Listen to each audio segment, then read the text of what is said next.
नमस्कार। India time में आपका बहुत बहुत स्वागत है। मेरा नाम है अंकित त्यागी। इस वक्त आप एनडीटीवी इंडिया के साथ हैं। शुरुआत कर रहे हैं लोकसभा चुनावों के लिए भारतीय जनता पार्टी की 5वीं उम्मीदवारों की जो लिस्ट है वो जारी हो गई है। 111 उम्मीदवारों के नाम इस लिस्ट में जारी किए गए हैं। बीजेपी ने वरुण गांधी का टिकट काट दिया है। मंडी से कंगना रनौत जो फिल्म अदाकारा है, भारतीय जनता पार्टी की एक बड़ी मुखर सपोर्टर रही हैं, प्रधानमंत्री नरेंद्र मोदी की सपोर्टर रही हैं, उनको मंडी लोकसभा से चुनाव लड़ने के लिए टिकट दिया गया है। मेरठ से अभिनेता अरुण गोविल, जिन्होंने भगवान श्री राम की भूमिका निभाई थी, उनको भी टिकट दिया गया है। विकास भदौरिया हमारे सहयोगी इस वक्त हमारे साथ जुड़ रहे हैं। विकास, और कौन कौन बड़े नाम हैं? कंगना रनौत, अरुण गोविल, दो बड़े एक्टर्स, किस किस की छटनी हुई है और किस किस को मौका मिला है? ये देखिए, अगर बड़े नामों की बात की जाए तो सबसे पहले अगर हम बिहार से शुरू करें, क्योंकि बिहार की ये पहली लिस्ट है, तो आप यहाँ पर देखेंगे कि पश्चिमी चंपारण से डॉक्टर संजय जायसवाल, उनको फिर से टिकट दिया गया है। पूर्व कृषि मंत्री दादा मोहन सिंह को फिर से टिकट दिया गया है। इसके अलावा अररिया से प्रदीप कुमार सिंह को फिर से टिकट दिया गया है। दरभंगा से गोपाल जी ठाकुर को फिर से टिकट दिया गया है। अगर महाराजगंज की बात करें, जनार्दन सिग्रीवाल फिर से टिकट दिया गया। राजीव प्रताप रूडी को फिर से टिकट दिया गया है। उजियारपुर से गृह राज्य मंत्री नित्यानंद राय को फिर से टिकट दिया गया है। बेगूसराय से गिरिराज सिंह को फिर से चुनाव मैदान में उतारा गया है। पटना साहिब से रविशंकर प्रसाद को फिर से टिकट दिया गया और पटना की दूसरी सीट पाटलिपुत्र से भी रामकृपाल यादव को फिर से टिकट दिया गया है। केंद्रीय मंत्री आरके सिंह को आरा से फिर से टिकट दिया गया है। बक्सर से डॉक्टर अश्विनी चौबे का टिकट काटा गया है, वहां पर मिथिलेश तिवारी को चुनाव मैदान में उतारा गया है। तो ये तो वो नाम थे जिनकी जो नाम जो है बिहार से थे। नवादा से टिकट काट के विवेक ठाकुर को दिया गया है और औरंगाबाद से सुशील कुमार सिंह को फिर से चुनाव मैदान में उतारा गया है। इसके अलावा अगर गुजरात की बात करें तो यहाँ पर महसाणा में हरिभाई पटेल को दिया गया है। साबरकांठा के प्रत्याशी ने चुनाव लड़ने से मना कर दिया था। यहाँ पर श्रीमती शोभाबेन को टिकट चुनाव मैदान में उतारा गया है। इसी तरह बड़ोदरा के कैंडिडेट ने भी चुनाव लड़ने से मना कर दिया था, तो यहाँ पर डॉक्टर हेमंत जोशी को मैदान में उतारा गया है। इसके अलावा जो आपको बात करें हरियाणा की, तो नवीन जिंदल, जो कि अब से तकरीबन आधा घंटा पहले जिन्होंने बीजेपी का में शामिल हुए थे, उनको चुनाव मैदान में कुरुक्षेत्र से हरियाणा से उतारा गया है। हिसार से रंजीत चौटाला को चुनाव मैदान में उतारा गया। रोहतक से अरविंद कुमार शर्मा को फिर से टिकट दिया गया। कांगड़ा से आपको जैसा कि आपने बताया कि मंडी सीट से कंगना रनौत को फिर से चुनाव मैदान में उतारा गया है। दिन में हमने ये खबर बताई थी कि मंडी सीट से कंगना रनौत को चुनाव मैदान में बीजेपी उतारने जा रही है। ये जो महत्वपूर्ण नाम थे ये हमने आपके सामने रखे। और इसके अतिरिक्त अगर हम बात करें तो और भी सीटें हैं राजस्थान की। राजस्थान में गंगानगर से प्रियंका बालन को टिकट दिया गया है, जबकि जयपुर ग्रामीण, जो कि पहले सांसद रहे और पूर्व केंद्रीय मंत्री के विधायक बनने के बाद ये सीट खाली हुई थी, वहां से राव राजेंद्र सिंह को चुनाव मैदान में उतारा गया है। इसी तरह जयपुर से मंजू शर्मा को टिकट दिया गया है। यहाँ पर पुराने सांसद का टिकट काटा गया है। और राजसमंद से, जहाँ से दिया कुमारी सांसद हुआ करती थी, अब वो उप मुख्यमंत्री हैं राजस्थान की, वहां से महिमा विश्वेश्वर सिंह को टिकट दिया गया है। ये राज परिवार से ताल्लुक रखती हैं। उत्तर प्रदेश की बात करें, जिसको लेकर दिन भर से आज काफी वाप होती, मुरादाबाद, जो हमने दिन में बताया था कि सर्वेश सिंह को फिर से टिकट दिया जा रहा है। मेरठ से अरुण गोविल को टिकट दिया जा रहा है, ये दिन में हमने बताया था टिकट दिया गया है। गाजियाबाद से अतुल गर्ग को टिकट दिया गया है, यहाँ पर जनरल वीके सिंह का टिकट कट गया है। इसी तरह अलीगढ़ से सतीश गौतम को फिर से टिकट दिया गया है। हाथरस से अनूप वाल्मीकि को टिकट दिया गया है। बदायूं से संघमित्रा मौर्य का टिकट कट गया है, स्वामी प्रसाद मौर्य की बेटी है, और यहाँ से दुर्विजय सिंह शाक्य को टिकट दिया गया है। इसी तरह पीलीभीत से जितेंद्र प्रसाद को टिकट दिया गया है। यहाँ से हमने बताया था कि जितेंद्र प्रसाद को चुनाव मैदान में बीजेपी उतार रही है और यहाँ से वरुण गांधी का टिकट काटा जा रहा है, और ठीक वैसा ही हुआ है। सुल्तानपुर से मेनका गांधी को दोबारा से मैदान में उतारा गया। कानपुर से यहाँ पर टिकट काटकर रमेश अवस्थी को चुनाव मैदान में उतारा गया है। इसी तरह बहराइच से अरविंद गौड़ को टिकट दिया गया है। ये महत्वपूर्ण सीटें जो चुनाव मैदान में बड़े उम्मीदवार उतारे गए। बड़े उम्मीदवार उतारे गए। एक जनरल वीके सिंह ने भी अपना चुनाव जो है उन्होंने कहा है कि वो जो लोकसभा चुनाव नहीं लड़ना चाहते। ऐसी अटकलें विकास लगाई जा रही थी कि हो सकता है उनका टिकट भी काटा जाए, तो क्या उसको भांपते हुए उन्होंने इस तरह का कोई फैसला लिया है? देखिए, सम्मान रखने के लिए पार्टी ने उनको पहले से सूचना दी कि आपका टिकट पार्टी काट रही है, आपके नाम पे विचार नहीं किया जा रहा है। तो ऐसी सूरत में आप अगर अगर आप ये कह दें खुद ही कि आप चुनाव नहीं लड़ना चाहते हैं, तो आपका मान भी रहेगा, पार्टी की भी बात रह जाएगी। और उसके बाद माफ कीजिएगा, जनरल वीके सिंह ने ये चिट्ठी लिखी, और इसी तरह कानपुर से सांसद सत्यदेव पचौरी ने भी चिट्ठी लिखी और राष्ट्रीय अध्यक्ष को कि वो चुनाव नहीं लड़ना चाहते। ठीक इसी तरह बड़ोदरा से रंजना बेल ने चिट्ठी लिखी थी, और इसके अलावा जो साबरकांठा के प्रत्याशी थे उन्होंने भी चिट्ठी लिखी थी 2 दिन पहले, और गुजरात में अपने कैंडिडेचर के विरुद्ध उन्होंने चुनाव लड़ने से इनकार कर दिया था, और यहाँ पर भी टिकट दिए गए। तो पार्टी इस बार जो है, पिछले 2 चुनावों से देखा गया है, बीजेपी अपने वरिष्ठ सांसदों का, वरिष्ठ नेताओं का सम्मान रखने के लिए ये मैसेज न जाए कि पार्टी ने उनका टिकट काट दिया है, पूर्व सूचना देती है, जिसके बाद वो खुद पार्टी अध्यक्ष को चिट्ठी लिखकर चुनाव लड़ने से इनकार कर देते हैं, और उसके बाद ये सार्वजनिक कर दिया जाता है ताकि इस वरिष्ठ नेता का सम्मान रहे। विकास, जाने से पहले मैं आपसे और ये भी पूछना चाहूंगा कि 111 उम्मीदवारों की अब ये लिस्ट आ गई है। महाराष्ट्र को लेकर अभी बात फंसी हुई है, कहां कहां पर अब बीजेपी के लिए, क्योंकि अब तक जाहिर सी बात है जहां जहां पर भारतीय जनता पार्टी अपने कैंडिडेट्स का मन बना चुकी है वो अनाउंस होते जा रहे हैं, मुश्किलें अब कहां कहां से आ रही हैं? ये जो बड़ी मुश्किल है वो महाराष्ट्र में ही है। आज 3 सीटें महाराष्ट्र की अनाउंस की गई हैं, इससे पहले भी 8 सीटें अनाउंस की गई थी। तो यहाँ पर जरूर मुश्किलें आ रही हैं। सोलापुर से राम सतपुते का ऐलान किया गया है, ये विधायक हैं, तेज तर्रार नेता हैं, और सोलापुर सीट से इनको टिकट दिया गया है। इसी तरह गढ़चिरौली चिमूर की जो सीट है वहाँ पर अशोक महादेव राव नेते को टिकट दिया गया है, और भंडारा गोदिया से सुनील बाबू राय मेढे को टिकट दिया गया है। तो 3 सीटें ऐलान की है बीजेपी ने, लेकिन अभी भी जो गठबंधन का पेच है वो लगातार बैठकों का दौर चल रहा है, और सीटों को लेकर कैंडिडेट्स के, जिताऊ कैंडिडेट्स को एक दूसरे की सीट पर फील्ड करने की भी बातचीत चल रही है।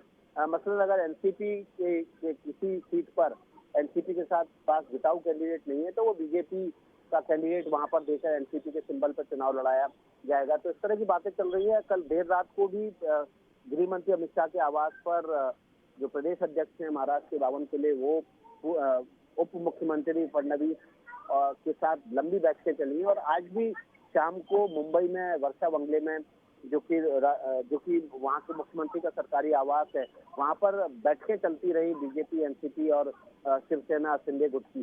तो लगातार कोशिश की जा रही है कि जिताऊ उम्मीदवारों को ज्यादा से ज्यादा फील्ड किया जाए, बजाय इसके कि किसी पार्टी विशेष के कैंडिडेट को ही लड़ाया जाए।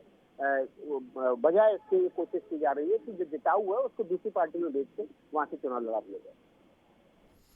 बहुत बहुत शुक्रिया हमारे साथ जुड़ने के लिए मेरे सहयोगी विकास। इस वक्त बीजेपी की जो नई लिस्ट आई है उस पर बात करते हुए सीधे चलते हैं। मेरे सहयोगी मोहम्मद गजाली भी इस वक्त हमारे साथ जुड़ रहे हैं, हमारे साथ रणवीर भी जुड़ रहे हैं। उत्तर प्रदेश में जो इस वक्त सीटें अनाउंस हुई हैं उनका क्या समीकरण बैठ रहा है? मोहम्मद गजाली, कंगना रनौत, ये बड़ा एक नाम हिमाचल प्रदेश से सामने आ रहा है। ऐसा नहीं है कि बहुत सारे लोगों को इस पर बड़ा अचरज हुआ होगा या सरप्राइज हुआ होगा। पिछले कुछ सालों से जिस तरीके की उनकी भारतीय जनता पार्टी और प्रधानमंत्री नरेंद्र मोदी को लेकर आस्था रही है, उनको टिकट देकर उस आस्था को पूरा सीमेंट किया जा रहा है।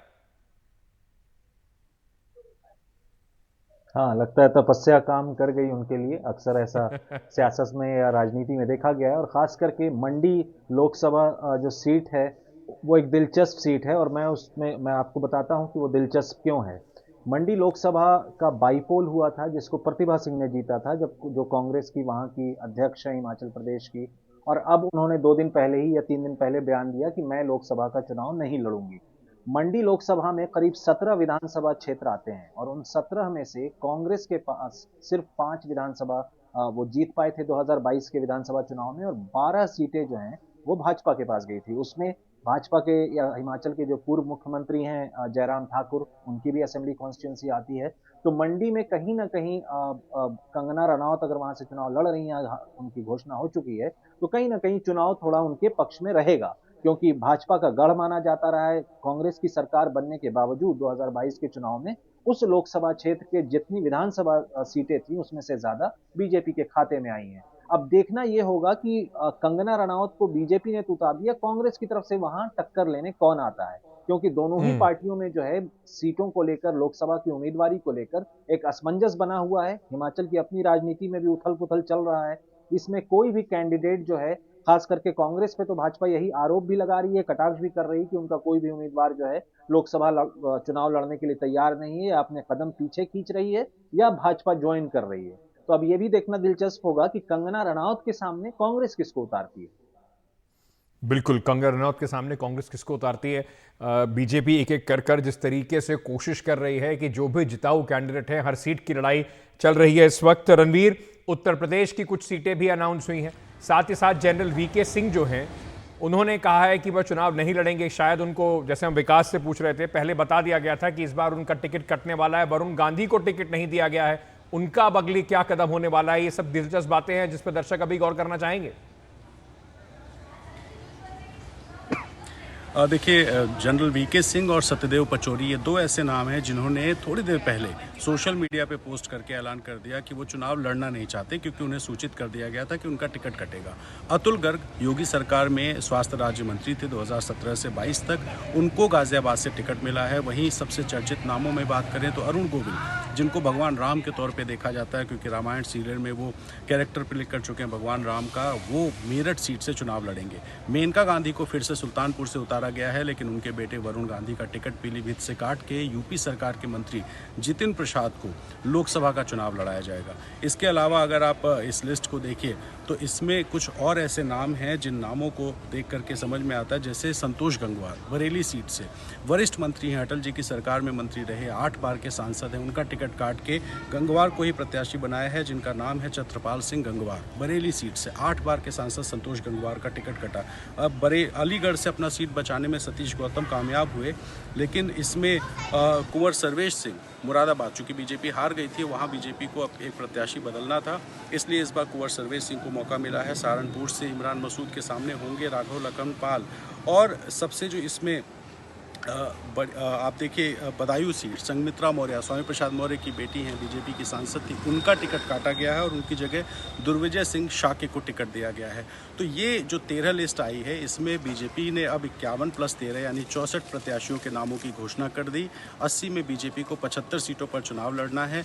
11 प्रत्याशी अभी भी बाकी हैं, और वो जो 11 प्रत्याशी हैं वो कौन होंगे, ये बेहद रोचक इसलिए हो जाता है क्योंकि अभी भी कैसरगंज सीट से प्रत्याशी का ऐलान नहीं हुआ है, यानी ब्रजभूषण शरण सिंह वो नाम है जिसके नाम को लेकर के बीजेपी अभी भी वहां से प्रत्याशी नहीं तय कर पाई है।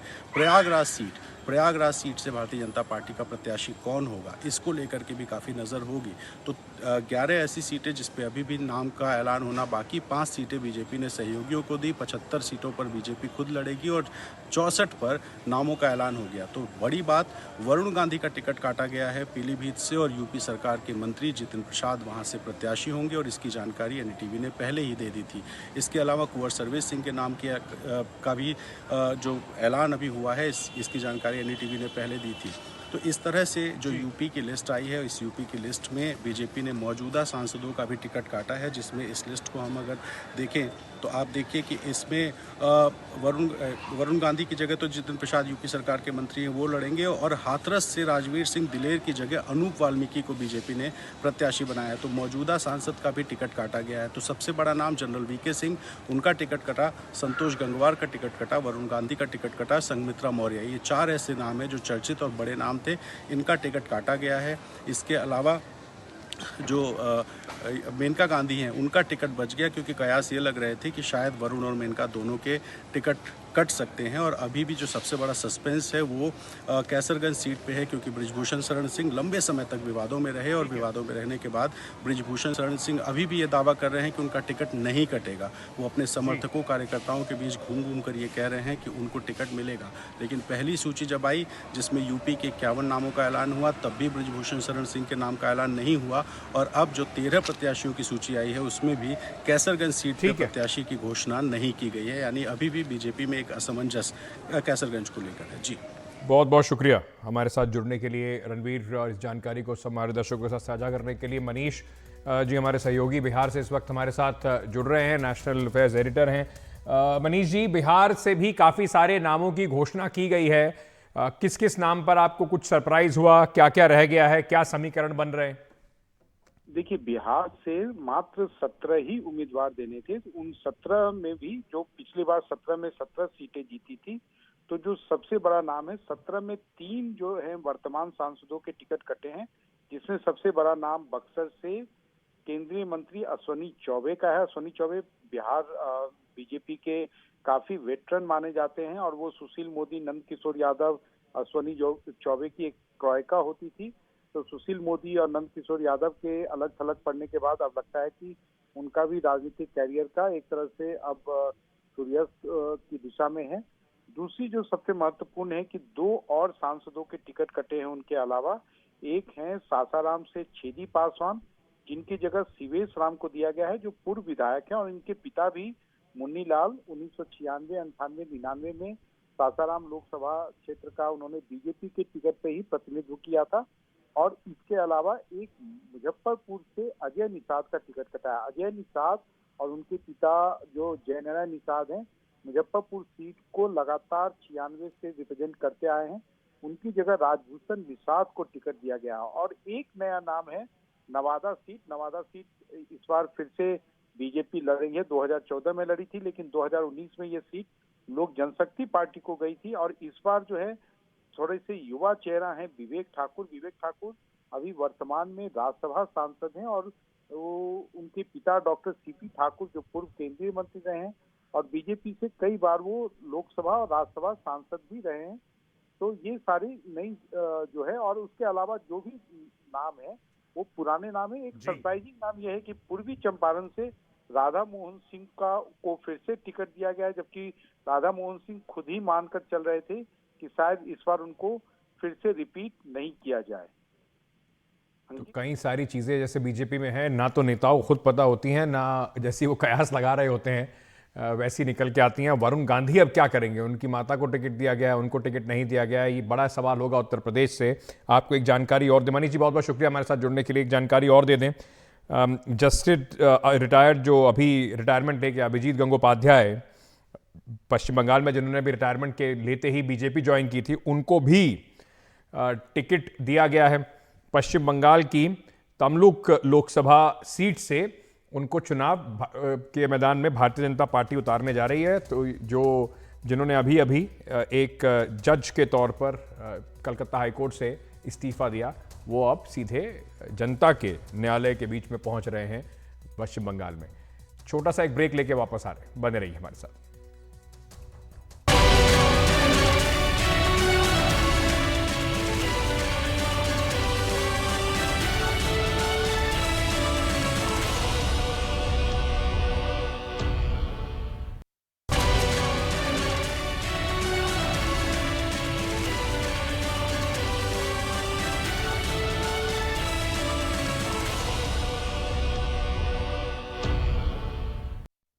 तो लोकसभा चुनाव के लिए बीजेपी की 5वीं लिस्ट आ गई है। 111 उम्मीदवार, जैसे हम आपको बता रहे थे।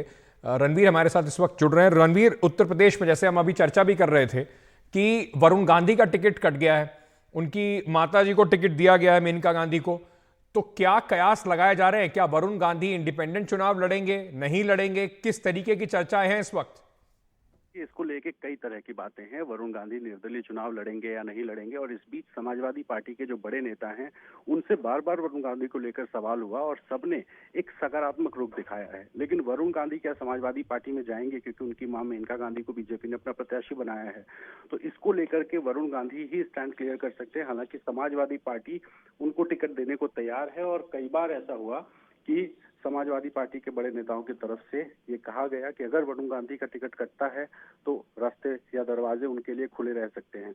और यही सवाल जो है ये अब वरुण गांधी को तय करना है कि क्या वो भारतीय जनता पार्टी से बगावत करके समाजवादी पार्टी में जाते हैं या फिर निर्दलीय चुनाव लड़ते हैं। तरह तरह की बातें हैं, लेकिन ये फिलहाल वरुण गांधी ही तय कर सकते हैं। और इस बीच नजर होगी संघमित्रा मौर्य पर भी, क्योंकि हाल ही में स्वामी प्रसाद मौर्य जो सपा भी छोड़ गए, इससे पहले बीजेपी में थे, उनकी बेटी संघमित्रा मौर्य का टिकट कटना तय माना जा रहा था। लेकिन अब क्या संघमित्रा मौर्य को कांग्रेस मौका देगी?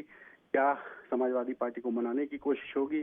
कहीं एडजस्टमेंट किया जाएगा? इस तरह के कई ऐसे सवाल हैं, जो सवाल अभी भी मौजूदा सवाल इस तरह के हैं जिसका जवाब शायद उन्हीं लोग को पता है जो प्रत्याशी होंगे या जो पॉलिटिकल पार्टीज हैं, क्योंकि फिलहाल बिल्कुल भी स्पष्ट नहीं है कि संघमित्रा मौर्य या वरुण गांधी आगे क्या करेंगे। तो ये एक बड़ी बात है। और इस बीच वरुण गांधी जो पीलीभीत से प्रत्याशी नहीं होंगे, उनकी जगह पर जितिन प्रसाद को प्रत्याशी बनाया गया है। वहीं संतोष गंगवार वरिष्ठ नेता हैं, केंद्रीय मंत्री रहे, उनका भी टिकट कट गया। और जनरल वीके सिंह ने कह दिया है कि उन्हें चुनाव नहीं लड़ना है, तो उनका भी टिकट कटा। अतुल गर्ग जो यूपी सरकार में मंत्री थे, उनको गाजियाबाद से प्रत्याशी बनाया है। तो ये 4 बड़े नाम थे जिनका फिलहाल टिकट काटा गया है। और 13 प्रत्याशियों के साथ अब भारतीय जनता पार्टी ने कुल 64 प्रत्याशियों की सूची जारी कर दी है। 11 का नाम अभी भी, और इसमें एक असमंजस कैसरगंज सीट को लेकर के भी है, क्योंकि ब्रिजभूषण शरण सिंह को टिकट मिलेगा या नहीं, ये एक बड़ा सवाल है। और इस सवाल को लेकर के फिलहाल ब्रिजभूषण भी कहीं ना कहीं डरे हुए जरूर होंगे। जी, ब्रिजभूषण शरण सिंह भी इस वक्त परेशान, जैसे बता रहे हैं हमारे सहयोगी, उनका टिकट अभी अनाउंस हुआ नहीं है। क्या उनको टिकट मिलेगा, नहीं मिलेगा, ये एक बड़ा समंजस है।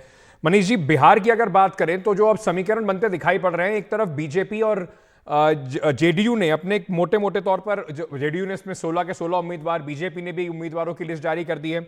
लेकिन अभी ऑपोजिशन जो है, महागठबंधन, उसमें असमंजस की स्थिति बनी हुई है। वो कब तक हम सुनेंगे कि वहां पर लिस्ट जारी हो रही है, नहीं हो रही है, या आपस में अभी मनमुटाव जो है वो काफी बढ़ गया है? महागठबंधन में खासकर कांग्रेस और आरजेडी में टिकटों के ऊपर कोई बहुत आम सहमति नहीं बन पाई है। कई सीटों पर उनके बीच में एक तरह से खींचातान जारी है। लेकिन आज रात जो है तेजस्वी यादव, क्योंकि वो आज शाम दिल्ली पहुंचे हैं, तो आज से लेके कल तक उनकी कांग्रेस पार्टी के आला कमान या उनके शीर्ष नेतृत्व से बातचीत होगी। और उनका कहना है कि जो सीटों के तालमेल का जो मसला है उसे सुलझा लिया जाएगा। लेकिन चूंकि बिहार में 6 चरणों में चुनाव होना है, तो पहले चरण में जितनी भी 4 सीटें हैं, उन पर चारों सीटों पर आरजेडी ने अपने उम्मीदवारों को पहले से ही सिंबल दे दिया है। तो जो जिनको भी उन्हें चुनाव मैदान में लड़ाना है और जिनके अगले पहले 2-3 फेज में चुनाव है, तो उनको पार्टी के जो शीर्ष नेता हैं लालू यादव अपने घर पे बुलाकर सिंबल भी दे रहे हैं। जो कंफ्यूजन है या जो निर्णय की स्थिति है वो कांग्रेस पार्टी के अंदर है। और कांग्रेस पार्टी का कहना है कि जैसे ही सीटों के तालमेल का मसला उन्हें मालूम चल जाएगा कि कौन कौन सी सीट उनकी झोले में आई है, तो तुरंत वहां के प्रत्याशियों का चयन भी पूरा कर लिया जाएगा। तो तेजस्वी यादव, लालू प्रसाद यादव के साथ दिल्ली पहुंचे, वहां पर क्या समीकरण बनेंगे, ये एक बात जो है ये आने वाले दिनों में, शायद अगले कुछ दिनों में तय हो जाएगा। लेकिन अगर बात करें जो इस वक्त बीजेपी की लिस्ट आई है मनीष जी, उसमें जैसे आप पहले बता रहे थे कि भाई अश्विनी चौबे को जैसे टिकट नहीं दिया गया है, तो क्या क्या एक्सपेक्टेड लाइंस पर है और कौन कौन से सरप्राइज आपको दिखाई पड़ रहे हैं? देखिए, निश्चित रूप से अश्विनी चौबे का टिकट कटना जो है वो काफी बड़ा सरप्राइज था, क्योंकि अश्विनी चौबे जो पार्टी के जो शीर्ष हैं उनके काफी करीब माने जाते रहे हैं। लेकिन ये कहा जा रहा है कि चूंकि उनके खिलाफ एंटी इनकम्बेंसी काफी ज्यादा था, पार्टी के सर्वे में उनके खिलाफ काफी निगेटिव फीडबैक था, इसलिए उनको ड्रॉप किया गया है। इसके अलावा जैसा कि मैंने कहा कि जो राधा मोहन सिंह है, राधा मोहन सिंह को खुद ही उम्मीद थी कि इस बार उनको टिकट नहीं मिलेगा, तो लेकिन उनको फिर से रिटेन किया गया है।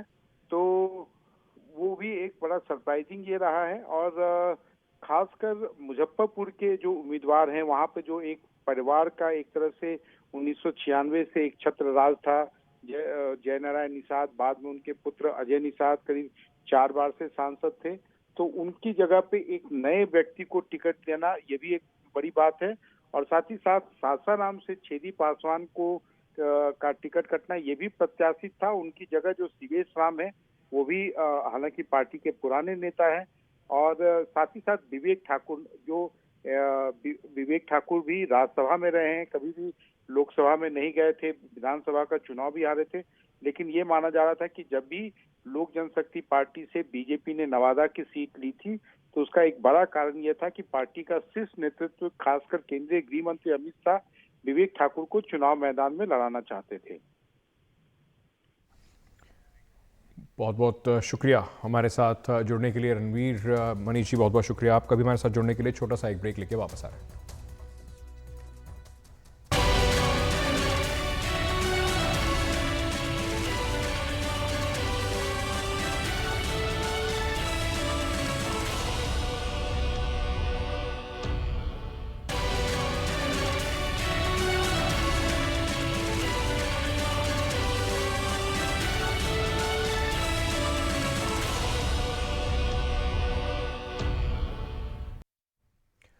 लोकसभा चुनाव से ठीक पहले कांग्रेस को एक और झटका लगा है। मशहूर उद्योगपति और पूर्व कांग्रेस सांसद नवीन जिंदल ने कांग्रेस से इस्तीफा देकर भारतीय जनता पार्टी में शामिल हो गए हैं। बीजेपी नेता विनोद तावड़े ने बीजेपी में उनका स्वागत किया। नवीन जिंदल अपने सियासी सफर की शुरुआत उन्होंने कांग्रेस से की थी। 2004 से लेकर 2014 तक 10 साल तक लोकसभा कुरुक्षेत्र की लोकसभा से सांसद रहे, लेकिन 14 में उन्हें हार का सामना करना पड़ा। नवीन जिंदल ने बीजेपी में शामिल होने के बाद कहा कि पीएम के नेतृत्व में लोगों की जिंदगी बेहतर करने के लिए काम करेंगे। देखिए, पिछले 10 वर्षों से मैं कांग्रेस पार्टी में सक्रिय नहीं था। मैंने कोई पिछले 10 वर्षों से मैंने उनका कोई कार्यक्रम अटेंड नहीं किया, और मैं 10 वर्षों से जो है मैं किसी राजनीतिक से मैं पूरी तरह से मैं अलग होकर के मैं सिर्फ अपने काम के ऊपर, सोशल वर्क के ऊपर, यूनिवर्सिटी के ऊपर, इन चीज़ों के ऊपर मैं ध्यान दे रहा था।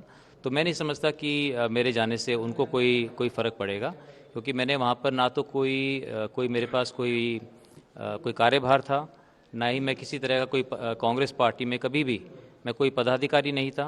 मोदी जी के नेतृत्व में देश बहुत आगे बढ़ा है और बहुत से ऐतिहासिक कदम सरकार ने उठाए हैं, चाहे वो धारा 370 का हटाना हो, चाहे राम मंदिर का निर्माण हो। तो जो विकसित भारत का जो सपना है उसको लेकर के जो मोदी जी चले हैं, मैं भी उसके अंदर मैं अपना योगदान देकर और मैं अपनी तरफ से जो भी मैं कर सकूँगा, मैं कंधे से कंधा मिला करके मैं चलूँगा। तो ईश्वर ने जो है मुझे सब कुछ मुझे दिया, मैं बहुत आभारी हूँ ईश्वर का। और मेरे मन में ये है कि मैं देश के लिए मैं ज़्यादा से ज़्यादा करूँ, और बीजेपी के साथ जुड़कर मुझे लगता है कि मैं वो अपना सपना साकार कर सकता हूँ। वहीं नवीन जिंदल के बीजेपी में शामिल होने पर कांग्रेस नेता जयराम रमेश ने उन्हें आड़े हाथों लिया। उन्होंने कहा कि जब आपको एक विशाल आकार की वॉशिंग मशीन की जरूरत होती है तब ये तो होना ही था। पिछले 10 सालों में पार्टी में शून्य योगदान देने के बाद ये कहना कि मैं इस्तीफा दे रहा हूं एक बड़ा मजाक है।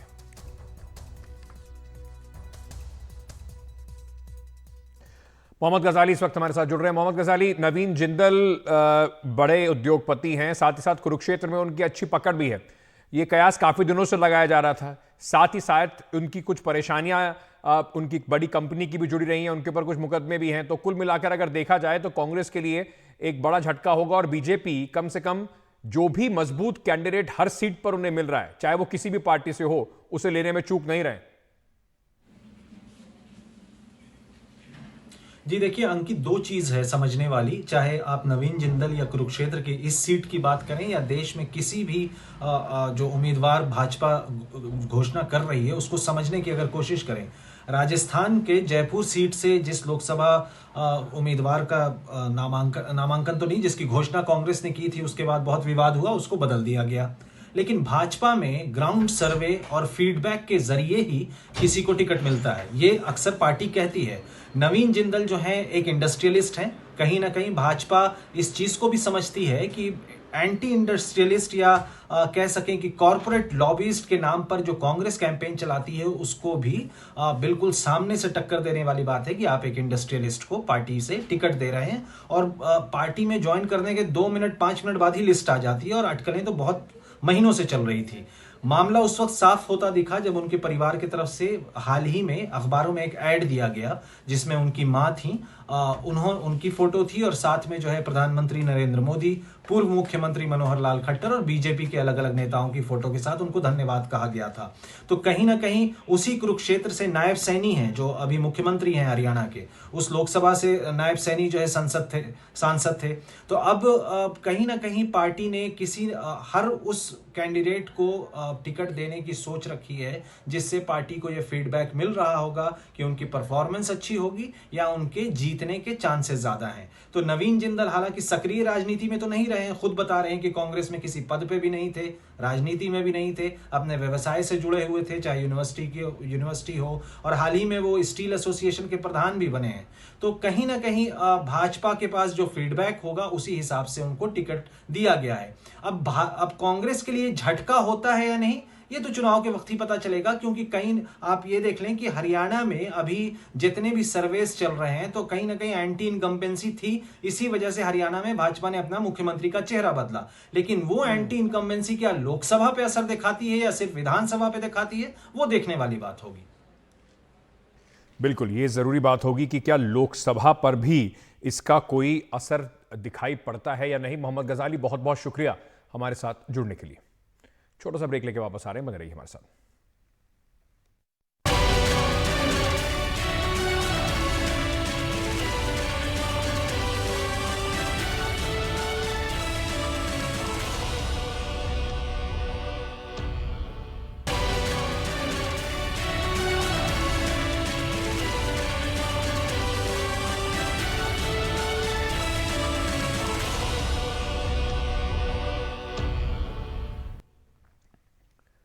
ये किसी फिल्मी कहानी से कम नहीं। सलाखों के पीछे बंद मुख्यमंत्री अरविंद केजरीवाल सरकार चला रहे हैं। बात हो रही है अरविंद केजरीवाल की, जिन्हें ईडी में मुख्यालय में रखा गया है।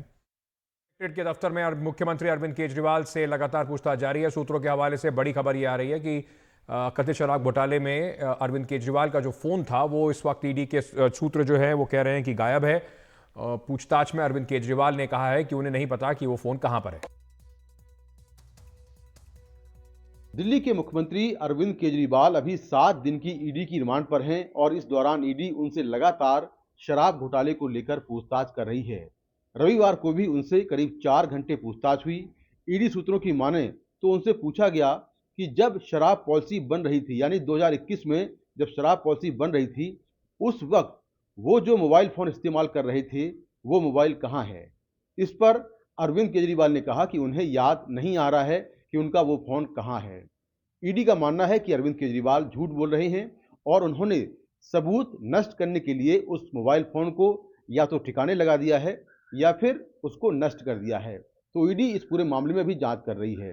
वहीं अरविंद केजरीवाल के गिरफ्तार होने के बाद ईडी ने एक बार फिर से शराब कारोबारी और इंडो स्पिरिट के मालिक समीर महेंद्रू का बयान तिहाड़ जेल जाकर दर्ज किया है। ईडी के मुताबिक हो सकता है कि सोमवार को वो इस मामले में दिल्ली के पूर्व डिप्टी सीएम मनीष सिसोदिया के जो सचिव रहे हैं सी अरविंद, उनका बयान भी दर्ज करे और उनको अरविंद केजरीवाल के सामने बिठाकर वो पूछताछ करे। वहीं इस मामले में जो एक बात सामने आई है कि जिस तरह से आम आदमी पार्टी कह रही कि अरविंद केजरीवाल ने ईडी की कस्टडी में बैठकर एक पहला आदेश सीएम रहते हुए ईडी ऑफिस के अंदर से बैठ के निकाला है, जिसमें उन्होंने कहा है कि जो दिल्ली में जल संकट है उसका वो समाधान निकाला जाए। तो ईडी के मुताबिक अरविंद केजरीवाल ने ईडी की कस्टडी में ऐसा कोई आदेश नहीं निकाला है, ना तो उनके पास कोई कंप्यूटर है और ना ही उन्हें कोई कागज दिया गया है। ऐसे में आदेश निकलने का सवाल ही नहीं होता है। हालांकि ईडी इस पूरे मामले में जांच कर रही है कि अगर आम आदमी पार्टी की तरफ से ऐसा दावा किया जा रहा है तो इसके पीछे सच्चाई क्या है, इसको लेकर जांच चल रही है। लेकिन ईडी के मुताबिक उन्हें कोई भी ऐसी सुविधा नहीं दी जा रही है जिससे वो कुछ लिखें या कोई अपना आदेश निकालें और वो आदेश ईडी मुख्यालय से बाहर भेजें। तो इस मामले में जो ईडी है वो लगातार जांच कर रही है और जो दिल्ली के मुख्यमंत्री अरविंद केजरीवाल हैं उनसे लगातार पूछताछ की जा रही है और पूछताछ में नई नई बातें सामने आ रही हैं। नई दिल्ली से मुकेश सिंह सेंगर, एनडीटीवी इंडिया।